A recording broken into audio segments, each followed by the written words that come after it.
Todas as respostas vocês terão no vídeo de hoje, pessoal, de forma bem clara, mas antes vocês precisam pedir para a galera se inscrever no canal, caso não sejam inscritos, e acionar o sininho para ser notificado todas as vezes que sair um vídeo novo. E claro, deixar ok, ó, o joinha. Agora, sem mais delongas, bora pro vídeo.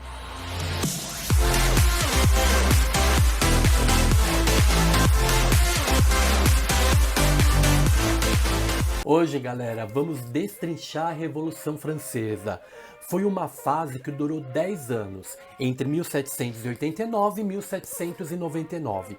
A França, galera, era um país absolutista nessa época. O rei governava com poderes absolutos, controlando a economia, a justiça e a política, e até mesmo a religião dos súditos, é isso mesmo. Havia falta de democracia, pois os trabalhadores não podiam votar e nem mesmo dar a sua opinião na forma de governo. Quem tentasse se rebelar contra o rei era preso na Bastilha, que naquela época era a prisão política da monarquia, ou até mesmo condenado à morte, à guilhotina. Daí vem a pergunta, Otávio, o que é o absolutismo? Absolutismo, galera, é um regime que o poder está concentrado nas mãos dos reis, e o que o mesmo tinha completa autoridade para fazer o que quisesse, principalmente ao fazer e impor as leis. Entender agora por que naquele momento a França era um país absolutista? Tudo era concentrado nas mãos do rei. Podemos dizer também que a divisão da sociedade francesa pode ser também considerada a causa da Revolução, pois não havia mobilidade social, ou seja, os estados não transitavam entre si. Vocês estão conseguindo entender? Eles não se misturavam. A sociedade francesa era estratificada e hierarquizada. No topo da pirâmide social no qual vocês estão acompanhando comigo está quem? O clero no topo, que tinha o privilégio de não pagar impostos. Abaixo do clero está a nobreza, formada pelo rei e sua família, condes, duques, marqueses e outros nobres que viviam de banquetes e muito luxo da corte. A base da sociedade era formada pelo terceiro estado. Quem fazia parte desse terceiro estado?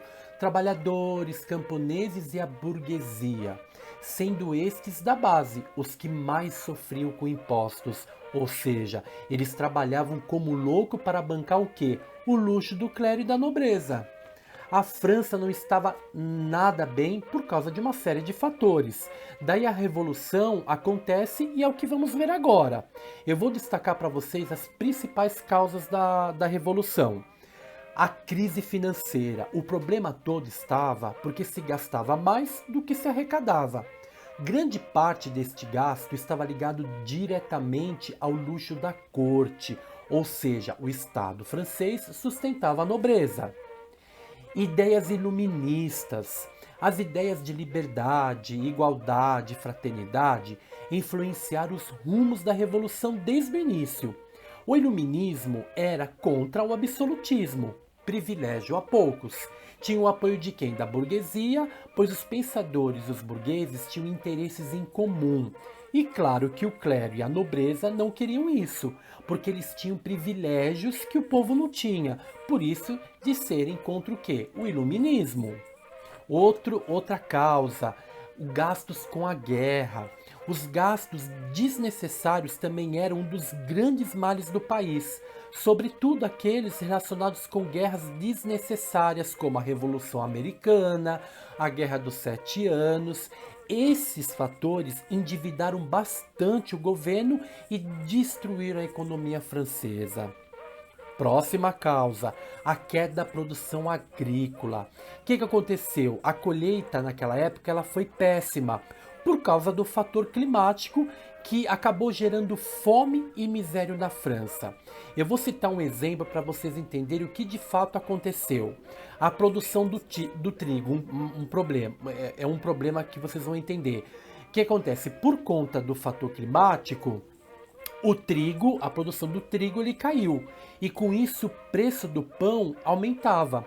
Produto esse que era muito consumido na França por quem? Pelo povo. E com isso se agravava muito a situação da França. Com a fome espalhando-se pelo país, as pessoas mais pobres eram jogadas para a rebelião ou para o banditismo. Essa situação fez com que as camadas populares do país enxergassem os estados gerais como uma forma de melhorar a situação. E a gente tem um outro fator também agravante, a herança feudal. Daí vem a pergunta, Otávio, mas o feudalismo não tinha acabado? Aí eu respondo, sim, pessoal, havia acabado. Porém, a herança feudal ainda permanecia na sociedade francesa, é isso mesmo. Destacando quem? A nobreza, que era o que? Isenta de impostos. Ou seja, eles não pagavam. Isso era uma herança feudal. Um outro exemplo para vocês entenderem é que a nobreza ela tinha exclusividade no direito da caça, comparando com o terceiro estado, que seria a população, que não tinha esse direito. Somente eles podiam caçar. Só recapitulando o que eu já disse até o momento. A sociedade era dividida em três estados. Quem? Vocês lembram? O clero, a nobreza e o povo. Só o povo representava 90% da França. Era gente pra caramba. Gravem isso. Aí o que acontece? O rei, para tentar resolver os problemas econômicos da França, ele convocou o quê? Uma Assembleia dos Estados Gerais, que seriam realizada por meio de uma votação, no qual cada estado tinha direito a um voto. Esse mecanismo permitia a união entre nobreza e clero contra quem? O terceiro estado, que era o povo. E assim garantiria a permanência dos seus privilégios. Aí que acontece? Os representantes do terceiro estado, por sua vez, sugeriu que o voto fosse individual e não por estado. Com isso, o terceiro estado teria possibilidade de ameaçar os interesses de quem? Da nobreza e do clero. Óbvio, né? Só para vocês não ficarem com dúvidas sobre essa votação, eu vou explicar para vocês. Juntando clero e nobreza, seriam o quê? 2 votos. O terceiro estado formado pelo povo seria somente o quê? Um voto. Ou seja, seriam 2 contra 1. Dessa forma, o clero e a nobreza sairiam ganhando. Vocês entenderam? Esperto eles. No entanto, a proposta do terceiro estado, que é do povo, sobre o voto individual, ela foi rejeitada pelo povo, pelo rei, o que motivou a romper os estados gerais e a formar uma Assembleia Nacional Constituinte, a fim de que uma nova Constituição fosse redigida para quem? Para a França. Olha só o que aconteceu. A insatisfação popular tomou as ruas quando o rei se mostrou contrário à Constituição e ordenou o fechamento da Assembleia. Pois é, ele foi contra. Descontente, o terceiro estado, o povo, liderado pela burguesia, exigiu a criação de uma constituição para a França. Claro que com isso o povo foi para a rua, porque o clero e a nobreza não queriam perder, eles não queriam ser prejudicados, eles não queriam perder o privilégio. E o povo, na sua maioria, queria direitos iguais. Nada mais certo, né? Essa situação, o que acontece? Ela foi tão devastadora e grave na França que o povo foi lutar pelo poder, para poder tirar quem? O rei do poder. O primeiro alvo dos revolucionários foi o quê? A queda da Bastilha, que ocorreu em julho de 1789, marcando o início da Revolução Francesa. Com isso, o rei já não tinha mais, ele já não conseguia mais ter controle, e o que acontece? A fúria popular tomou algumas precauções, entendeu? O que aconteceu? O povo começou a invadir, começou a matar e a tomar os bens de quem? Da nobreza. E em agosto do mesmo ano, a Assembleia Nacional Constituinte proclamou a Declaração dos Direitos do Homem e do Cidadão, cujo alguns dos pontos eram o respeito pela dignidade das pessoas, a liberdade e a igualdade dos cidadãos perante a lei. Em 1790, a Assembleia Constituinte reduziu o poder do clero, confiscando diversas terras da igreja e pôs o clero sob a autoridade do Estado. Essa medida foi feita através de um documento chamado Constituição Civil do Clero, que nada mais era reorganizar a Igreja Católica no país, transformando os sacerdotes em funcionários públicos remunerados por quem? Pelo Estado.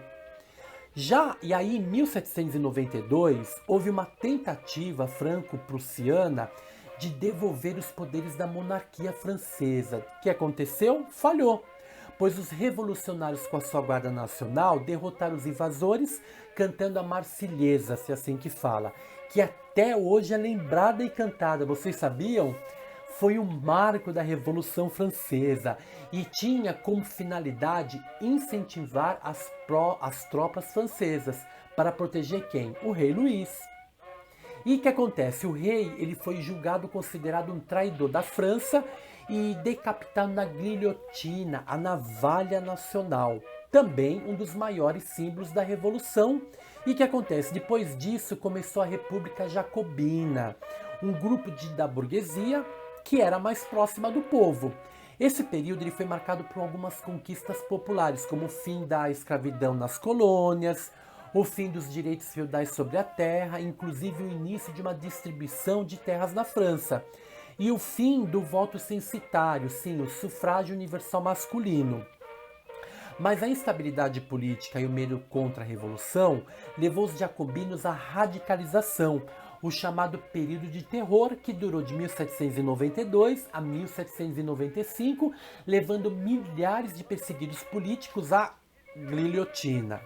No entanto, esse período de terror levou à derrubada dos jacobinos.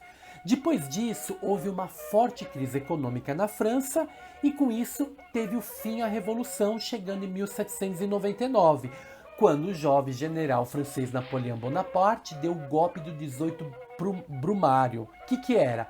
Foi um golpe de Estado que representou o fim da Revolução e assumiu a França. Daí nasce um ícone da história francesa, que trouxe então sonhada estabilidade política e o desenvolvimento econômico que o país precisava. Mas esse é um assunto para um próximo vídeo. Vocês conseguiram entender até agora o que foi a Revolução? Vocês percebem que na Revolução, resumindo em poucas palavras, o iluminismo, absolutismo, teve o problema do clero, nobreza, o povo. Fora isso, vários fatores que levaram a essa revolução, entendeu? O intuito aqui foi fazer um resumão para vocês entenderem o que de fato foi a Revolução Francesa. E eu acredito que tenha ficado bem claro para vocês. Se vocês tiverem alguma dúvida, alguma crítica, deixa o comentário de vocês aqui embaixo.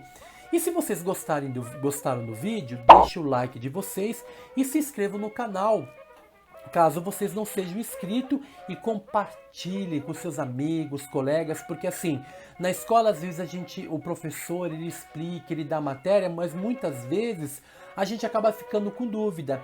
E o intuito aqui é tentar clarear um pouco melhor a ideia para vocês do que realmente foi a Revolução Francesa, entendeu? É como eu falei, foi um resumo, entendeu? Tem fatos importantes que aconteceram, mas não é o caso de falar nesse vídeo, entendeu? E esse resumo eu acho que, volto a repetir, ele deixou bem claro isso para vocês, ok? Um forte abraço e até o próximo vídeo. Tchau, tchau!